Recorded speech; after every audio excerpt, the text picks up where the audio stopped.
Alors on va commencer par une représentation schématique de la rétine, ok? Puis l'anatomie microscopique de la rétine. Également on va voir une photomicrographie de la rétine et on va finir par les photorécepteurs de la rétine, ok? Donc la rétine se représente comme suit. Okay, ça c'est une représentation schématique.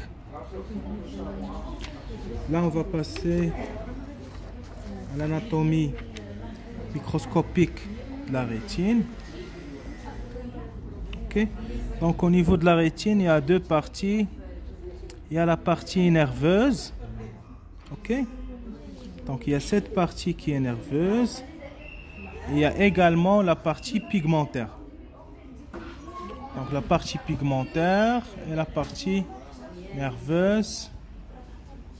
Ok.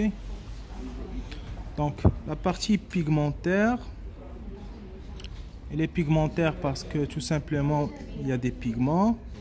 Et la partie nerveuse, on va trouver les cônes et les bâtonnets. Ok. Donc ça c'est une anatomie microscopique. La rétine. Là sont des bâtonnets. Ça sont des cônes. Et là sont des ganglions. Ok. Et les axones des ganglions, ça va former le nerf optique. Je répète. Les axones des ganglions, ça forme le nerf optique. Donc c'est ça. C'est ça en fait. Donc le nerf optique est formé par les axones des ganglions. Donc en photomicrographie, donc la partie pigmentaire, ça se représente comme suit. Ok. Là on voit la partie qui est nerveuse. Là sont les noyaux des bâtonnets des cônes. Également les noyaux des neurones bipolaires et enfin les axones des cellules ganglionnaires.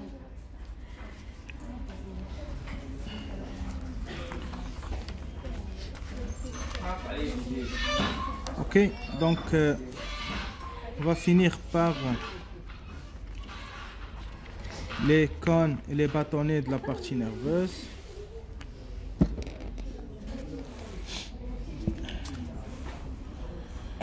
Donc là, c'est la partie pigmentaire qu'on vient de voir. Au niveau de la partie pigmentaire, comme vous voyez là, il y a des granules de mélanine par exemple. Ok. Bien sûr, la partie pigmentaire, il y a juste en dessous le choroïde ou bien la choroïde. Entre les deux, il y a la lame basale. On voit bien une lame ici. Entre les deux tissus, entre le tissu pigmentaire et la choroïde.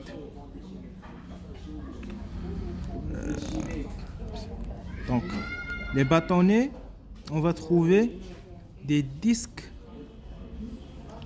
au niveau du bâtonnet. Également, on va les trouver au niveau des cônes. Ok.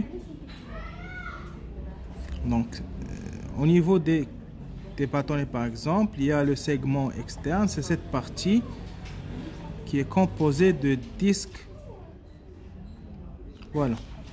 Donc si on prend une coupe au niveau du disque d'un bâtonnet, on va voir une membrane plasmique qui est identique à la membrane cellulaire classique.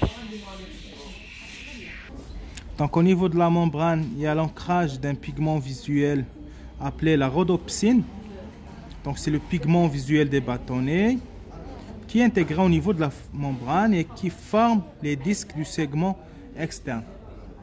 Donc la vidéo suivante, on va s'intéresser à la formation du pigment visuel qui est la rhodopsine.